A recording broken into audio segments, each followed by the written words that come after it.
We are live. A very warm welcome, everyone. Thank you so much for joining us today. My name is Michelle de Klerk. I'm the founder of the Women's Chapter. And today I'm being joined by one of our wonderful members, Abigail Langridge, who is the founder of Poppins PA. Abby, thank you so much for joining us today. Good morning, Michelle. No, thank you.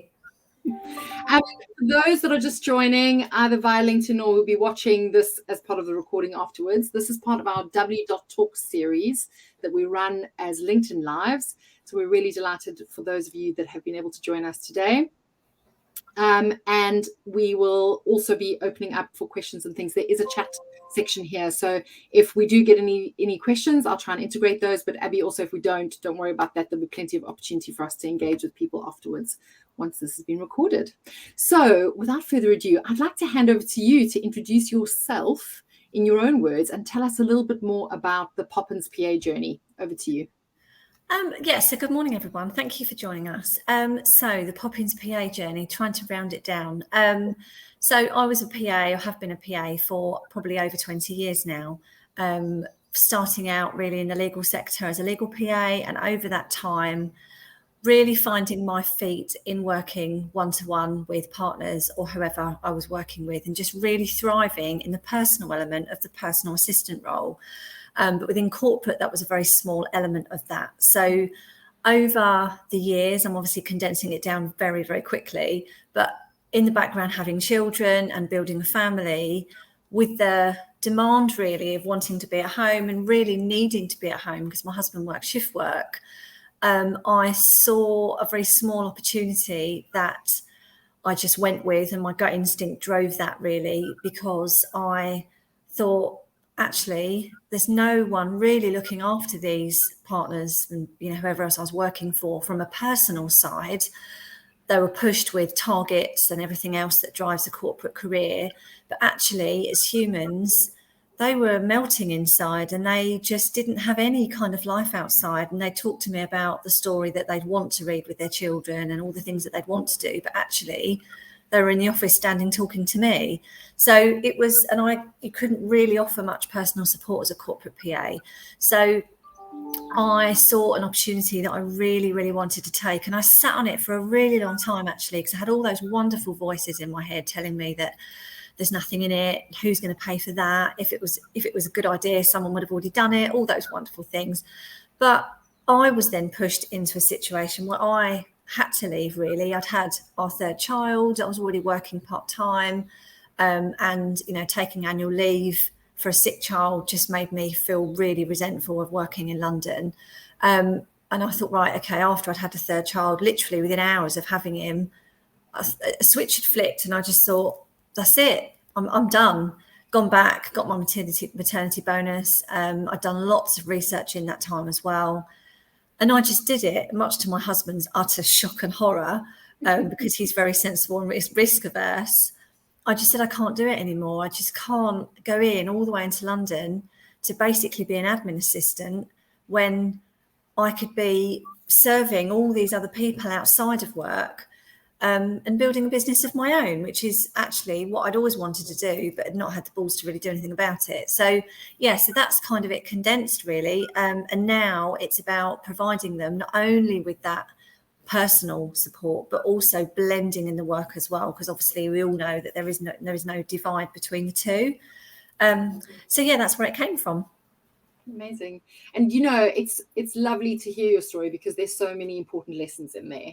Following your gut, trusting your gut, going with, I guess, sometimes, and this is something that I think a lot of people when they start a business don't always realize, is that we do sit on these ideas for a long time. It's not something that you often just kind of wake up and go, oh, well, this is what I'm going to do. It does, and we need to build our confidence around that, to believe that we have what it takes to follow through with that gut feeling. Yeah. So thank you so much for sharing that, because I think there is no fast track for many of us, that it is kind of a slow burn. And then when the time is right, or there's some or other reason, and it's very much the same with me. I started my own business when I got made redundant. But it was something that I had been sitting on for a long time, and it was very much the shove that I needed. Yeah. So I think this, that would resonate with a lot of people that are listening, where you know, and in some cases, I think we wish for those things to happen. COVID was another scenario where, you know, lots of people who had a gut feeling around a change they needed to make or a new path they wanted to take were then forced in that direction. Yeah. So, yeah, out of crisis comes great opportunity, I think. Absolutely. I mean, even right at the moment, where are we now? July. So from April this year, I've had or having, so I'm still offboarding her, but one of my longest serving clients of just over 4 years, we're parting ways in very amicable and in an amicable fashion. But I found it probably the biggest challenge, not just in terms of a business sense, but emotionally, because I'm so connected with her. I know so much about her, and she's been a security blanket really as part of the business as I've been building that. So to now step away and not have her as part of my business, I found really unnerving. I mean, that's quite a vulnerable share, but it's completely true. And I hope that helps other people realize that actually building a business just isn't all unicorns and rainbows at all. There's wonderful sides of it obviously as well, but it's, to me, I've learned that to follow your gut and to stop looking at what everyone else is doing is probably my biggest takeaways of just sometimes you just need to get your head down, know what you're going to do, and just focus on you. Yeah. So Abby, I wonder if maybe you can kind of demystify a little bit around, you know, what does it mean to have a private PA, and how are the services that you offer different to what people might perceive an EA or a PA to deliver? Yes, there's lots of abbreviations in my world. So I deem myself as a PA. I like to think that I'm a real traditional PA, back to kind of when we used to be secretaries, really. So we do the diary management, we do the gatekeeping, but on both sides of your life. So not just in a work sense. We do the diary management and things we might be liaising with your brother in terms of your mum's 65th birthday or something like that. It's not just from a work side. I'm all about the work-life blend. I don't believe in balance. I think that's a complete myth, really, because some weeks will be really work heavy, and that's fine if that works for you. But then other weeks you might be on holiday and actually have a bit of a break, and that's also fine. So it's about combining that blend of what works for you. But in essence, it's a lot of people think that a private PA is about just booking parties and like checking school emails and things like that. But as much as it is that, for me, what makes us different as a business is we will carve out time for you. So if we were to be working with you, Michelle, we would make sure that Michelle has time for something that Michelle likes, not as a wife or a mum or a business owner. It's something that you liked, maybe that you've not picked up from when you're in your mid-20s or something, running, yoga, whatever it might be. And then being in your diary as much as we need to be, to know that actually a Friday afternoon finishing at 4 o'clock won't work for you. So maybe working out when in your week we can start carving that 10, 15 minutes to start with, and then expanding on that so that people realise that it's not a half a day spa that's needed. It's just carving out those small snippets of time and then just building on them so that they can start to get some time back and get themselves back on their own to-do list. Because I mean, no one's on their own to-do list, are they? I mean, I reframed it actually with Kate Bright a long time ago. We called it a to-you list. And that's what it's all about. It's just putting themselves back at the centre of their own lives. And so what would be kind of the sort of person that you would work with, so that those that are listening might sort of understand, you know, is there a client profile, or do you work with lots of different kinds of people? There does tend to be a kind of client profile, yes. I mean, I think most businesses, we all need a kind of client avatar, don't we, to work towards. And for me, that would be business leaders, which usually take the form of CEO, COO, tend to be women. I've got one guy, although it was his other half actually that found me, but we do work with him. And it's people that actually love working 15 hours a day. And they find themselves still making excuses that actually they know they shouldn't do it. You know, they've got no personal life. But actually, I say to them, if you like doing that and that's what really lights you up, carry on doing it. But please don't carry on doing it without any support, because obviously that's where things fall down. So it is really the business leaders, the CEOs, the founders of the businesses, but successful businesses that might have been going sort of five years or more, really, because it's those people that have got so many plates spinning. Absolutely. And I mean, I'm dying to know, what are some of the kind of strangest or funniest things you've been asked to do? So I've booked a funeral before, wow. which was quite interesting. Obviously, a very delicate, sensitive circumstance to be in. The guy who I was working with at the time, 2 or 3 years ago, had to be in America. It was a real make or break deal that he had in America with their meeting. And he'd lost a family member. His sister had died quite suddenly, and he couldn't be in one place at the same time. He had to be in America. So I took on the initial funeral arrangements. I was liaising with the family.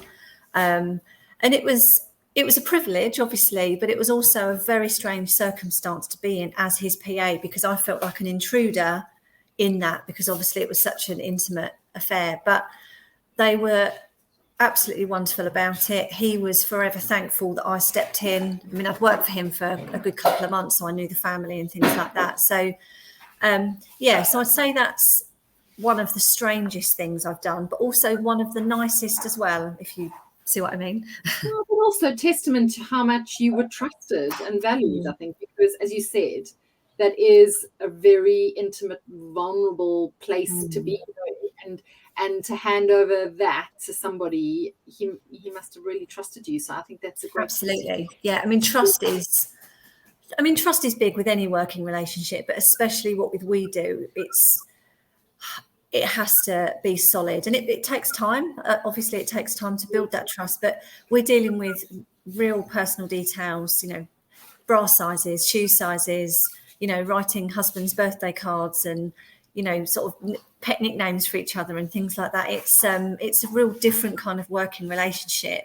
Not all clients work that closely with us. It doesn't always have to be like that. But for clients to trust us to that level it's an honour. And that's why when clients leave, I feel such an emotional pull, because I feel like I've almost been part of their family. So no, I feel as though I've really created a modern day Mary Poppins in the digital age, really. And do you have a team of people who work with you to service your client base? Because I know, obviously as part of your business, you are the core of it. But my understanding is that the evolution of that is that you have people working with you that service your client base.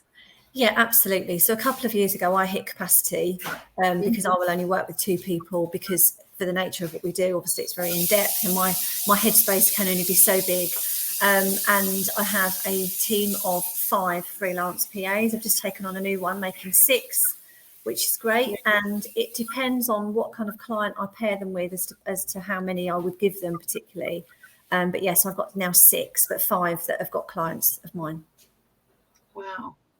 And what's the vision for Poppins PA in terms of, will you keep growing that? Where do you, in your heart of hearts, see this going?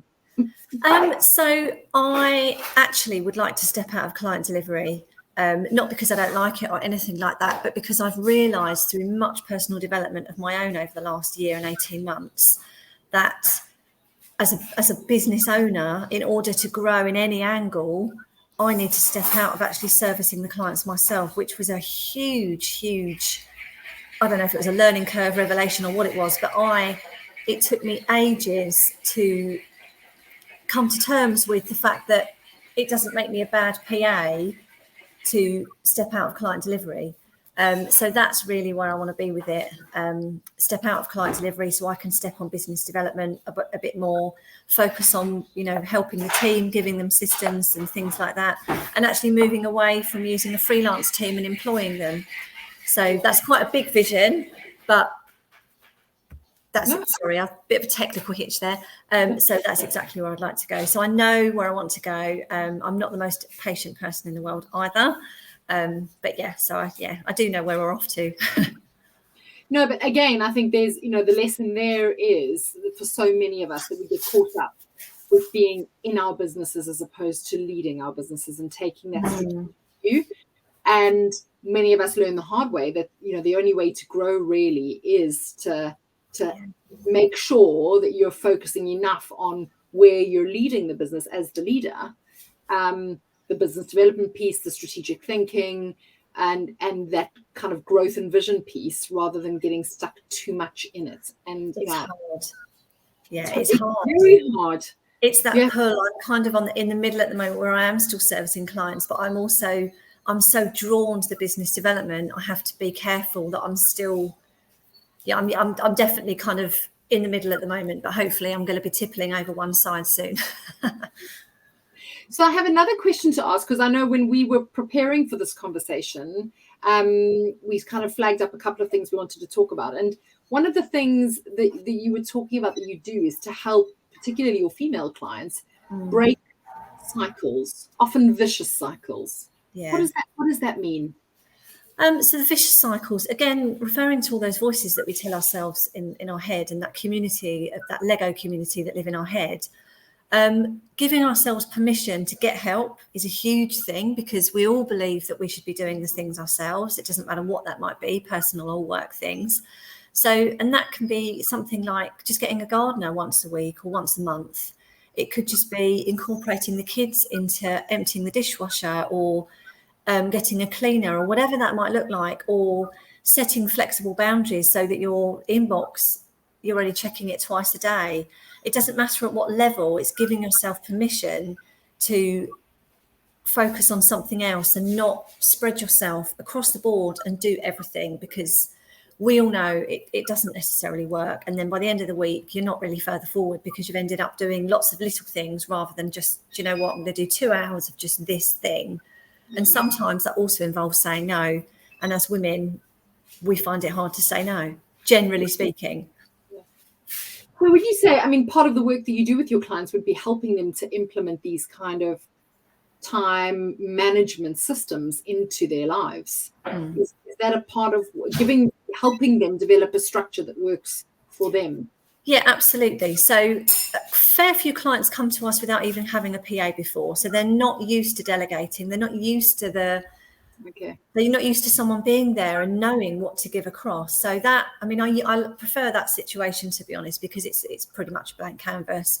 So if a client goes quiet, we know that they've gone back into their old habits and that they've all not forgotten about us, but you need to sort of poke them and say, right, let's have a half-hour catch-up. Show me your calendar on screen. We'll go through and we'll say, okay, what's this project? I can be doing stuff for that project in the background. You know, I can be liaising with these people. You know, you've got 3 meetings on the go. Let me take that liaison away. There's a party coming up. I can take that off your hands. And it's just about creating that snowball method, snowball momentum. But they don't naturally think of it, because these people have been doing things for themselves for decades often. And, you know, to break those habits takes a long time. So it's just very, very small things. And I find that when they share their diary with us, and we can pinpoint, actually, we can see what's going on in their diary. We can say, right, well, we can take that away. Often there's a letting go. They don't want to give things away. They know they need to. So again, starting with the personal stuff can help. Doing a party, perhaps checking school emails, that kind of thing. And then it will just build up the snowball, like I say, just to build up, just to, again, build that trust. And it just builds. And then usually with all clients, once the floodgates have opened, it's like a eureka moment. We'll wake up it usually takes between about 4 and 6 weeks for a client to feel like they're confident to give us things, and then the brain dumps will just flow in, and then we'll receive emails or WhatsApp notes or voice notes of just really random messages, all completely not related at all, but that's wonderful. That's like music to our ears. And then they'll usually say, I feel amazing, because it's just that process of getting it out. And then they know that once it's with us, we might ask a few questions just to confirm a few details, but once they've done that, they know that all those things are then going to be actioned, which is the whole premise of it, which is great. And then they can just get on with what they were supposed to be doing in the first place. Amazing. I think everybody needs a Poppins PA. That's the idea. But it's interesting, because as you were talking, I had this sort of gut fear of, what it must feel like to let go of those things or to delegate those things, when often, because I think when you were talking about cycles, I think one of the cycles we all fall into really easily is this idea that it's just faster to do it ourselves. Absolutely. You know, it's just quicker. I'll just do it myself rather than taking time to try and explain it to anybody else or hand it over to anyone. But I think that compounds, doesn't it? And Yes. so you find you're holding on to things so tightly that actually you're not doing anything particularly well. Absolutely. Because you've lost that ability to delegate. And I think being a good delegator is something, and it'll be good to have your perspective on this, actually, because I think many of the business owners might be listening. I think this is something that a lot of us struggle with. Is it kind of like a muscle that we can build, the ability to delegate and get better at? Yeah, absolutely, which is why we start small. So again, if someone's really struggling and they know they need it, but the bit in the middle is just really fuzzy and they don't really know how they're going to get over that, it's a case of they'll brain dump we'll brain dump as a call, and we'll go through everything that's going on in their life, personal, work, everything, kids, husband, whatever it might be. And then I will suggest things that I know would be able to come across us that don't really have any emotion attached to them. Because anything with emotion attached to them is going to be harder to give away. Anything that like project base or anything that might potentially go wrong. So anything that they might have to sign off with their work, that's going to be quite sensitive. So anything like a theatre booking, something like that, that's quite easy to do and that they would think they can do themselves. So I would say, okay, you could do that yourself, absolutely. But when you go and check what row you want to sit in, if that row is booked out, what are you going to do then? So I'll run it through in a role play way, and they'll say, I'll just look and see where else I want to sit. Well, that's fine. But what if that matinee is booked up? Now this has turned from a 5-minute job into you're now looking at different dates. You've gone back into your calendar and other emails come into you. So you're now not even looking at theatre bookings. You're now looking at an email and you're completely distracted. So what was a 5-minute job booking the theatre, which we could have done because we've got access to your calendar, you're now not even doing that. You're now looking at an email. So it depends what the thing is. But usually if it hasn't got emotion attached to it, that's the things that I start with. Amazing. And I mean, I'm sure that discretion is really, really important. I think how do you build that trust with somebody, that they trust they're handing over so many of these intimate details of their lives to somebody? It's slowly. Some people wear their heart on their sleeve and they're really open from the get-go. They've not had, usually business owners, not necessarily corporates, but business owners usually have so much to vent and haven't really got anyone else to use as a sounding board, that to have that third party that isn't necessarily to do with their business, completely impartial ear, that usually helps. So on a catch up, when they're putting things into context and they're brain dumping, it's through that brain dump that the trust will be built, because I'll be asking questions about it. I might ask who that person is that they're referring to in relation, the relationship. It's the brain dumps. It's all the little WhatsApp messages. It's all the little snippets that just build up over time. And then once you start to do like the theatre booking, for example, they'll say, "Oh, great, thanks. That's done now." And it's that little tick box in their head. And then that just builds all those little brownie points over time, so that when something bigger happens, you've almost got enough marbles in the jar to go, "Do you know what? I'm just going to give that to Abigail." And that is, marbles in a jar is a great analogy.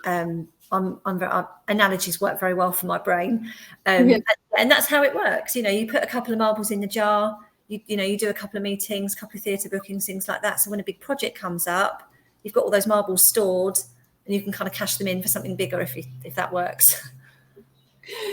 Now, I mean, I'm curious to know, because you have 3 children, right? Yep. And you run a business. Yep. How do you stay kind of on top of everything that you've got going on in your life in terms of managing your family as well as running a growing business? Do you have any advice or hacks, I guess, that you could share with everyone that you use for yourself?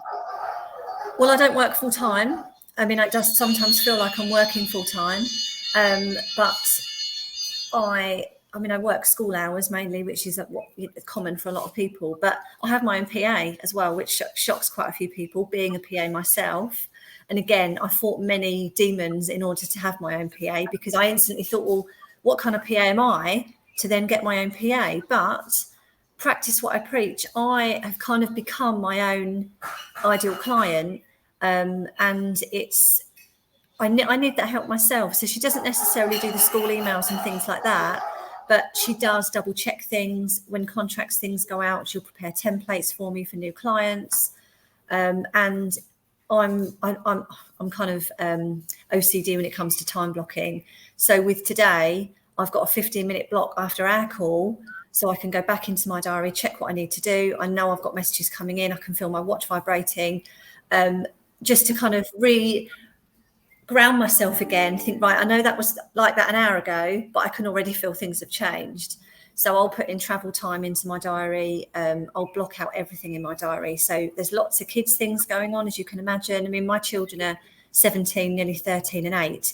So it's not like they're small anymore, but I'm very knee deep in clubs and all that kind of thing. So after school, I'm not really available. But then that's another reason I built my business. I didn't build my business to build my own 9 to 6. I had that in London.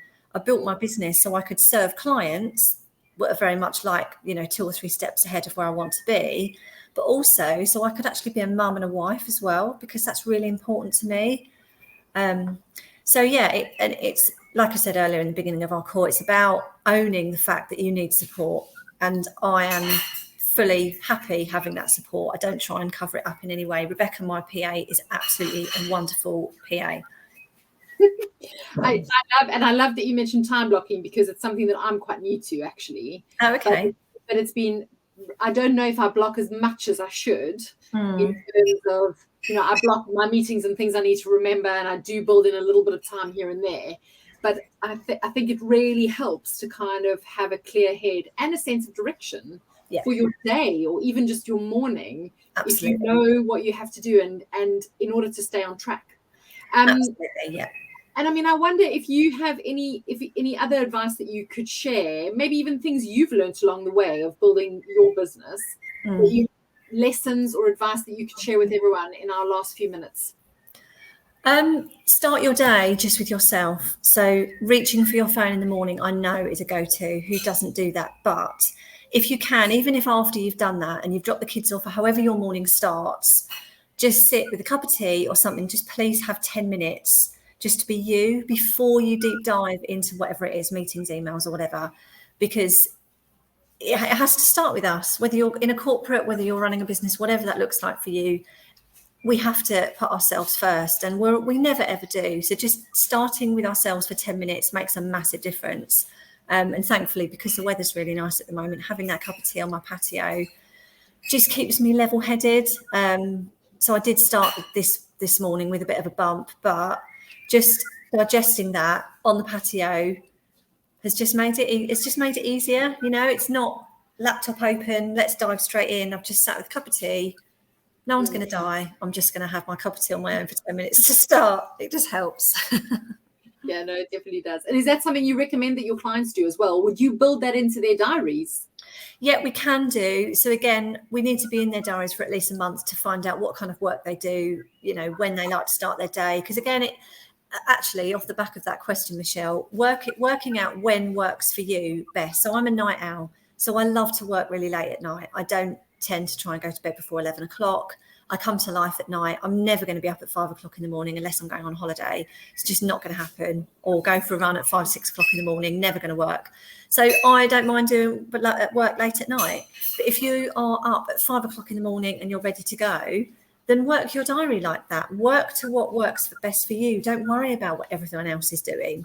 That has been a game changer for quite a few people, because where they've been trying to fight, maybe their husband's a night owl or whatever. If you're not a night owl, don't try and be one. It's just going to make you ill. I mean, and Abby, you work with lots of very successful people. Do you see any habits that they all share? Or because I'm interested to know your answer, because I wonder if things have changed around how we perceive what it means to be a successful person, if there's a recipe to follow, or if it's more about just being true to who you are and what's important to you. Yeah, I mean, I think, to be honest, and this is something I've discovered, I think everyone is actually just winging it, to be honest. I mean, I work with some I'm pulling the curtain down. Obviously, I'm not going to mention any names, but yeah, people that I've met and have worked with that are really successful and that get up and speak in front of hundreds of people, suffering imposter syndrome a lot, and are just winging it. They're having coaching, they're having, they've got support, just like anyone with like me, with 3 or 4 freelance, 4 or 5 or 6 freelancers with the team. It's just they've maybe been doing it longer and they've had more support in order for them to get down the road a bit further on, or they've had more financial support or whatever that might look like. The fact is, they've just been consistent. Consistency is huge, isn't it? But they've been consistent and they've just kept going. And that grit and resilience I find just invaluable. But I think the secret is that they're just winging it. If you've not done it before, how are they going to know? But the fact is they've just gone ahead and done the thing, and then they've just learned as they've gone. I mean, that's Richard Branson's secret, isn't it? He's very open about. Yeah. And I would completely agree with everyone that I've worked with. But I think respect them for that. Interesting that you said, though, that a lot of those people, they do get help, they get support. So they have someone like you in their life, or someone who works for you supporting them. They've got coaches, they've possibly got speaking coaches or people helping them write speeches, etc. So I think, one of the messages that came out of what you were just sharing there was, yes, we all struggle with confidence at some point or another. And a lot of the time we may feel like we're in it, but asking for help and supporting yourself or surrounding yourself with people that you trust to support you is really, really key. Absolutely. Yeah. And just owning the fact that you can't be good at everything. And there's nothing wrong with that. Absolutely nothing wrong with that. I mean, look at what Richard Branson shared not so long ago about not knowing what net profit was in a room full of board of directors at the age of, 60 or whatever it was. It was just, you can't help but respect him for that. And it doesn't matter what level that is. We can't be good at everything. We cannot do everything. We're not machines. And I think sometimes it can take longer for some people to get to that point than others, in which case more people will wing it for longer. And then it's finding the right coach or support that might work for you. So it doesn't, just because you've got the support, it doesn't always mean it's the right support for you as well. So just testing out a few things and just being you. Amazing. Thank you. Abby, we've reached the end of our chat. It's gone so quick. I know. But you know what? I love these conversations because it always feels like just carry on talking forever and ever and ever. And you, I don't know, because as the conversation evolves, you think of more and more things you want to chat about. So we'll have to have another one of these again sometime soon. Yeah, sure. But thank you so much for making the time to be with us today and for sharing so much of yourself and your business journey. It was really lovely to have you be vulnerable at times, but also to share a little bit more about the world that you live in and work in so that people get an insight as to how you or any of the Poppins PAs can support them. Yeah, thank you. How should everyone get in touch with you? If anyone's listened today and wants to reach out, is it via your website is the best way? Or I know you're very active on LinkedIn. So my profile, Abigail Langridge, come and find me and connect, or feel free to DM me. So I'd say LinkedIn or my website. I can put my email address in the comments. I'd say LinkedIn or email me probably to be the best. Thank you so much. Yeah, and do feel free to paste a link to your website as well as your email address in the comments so that people can find you easily. But thank you again. Have a wonderful rest of the day, and I look forward to seeing you again in person soon. Thank you, Michelle. Thank you, guys. Yeah, thanks for joining us, everyone. Bye. Bye.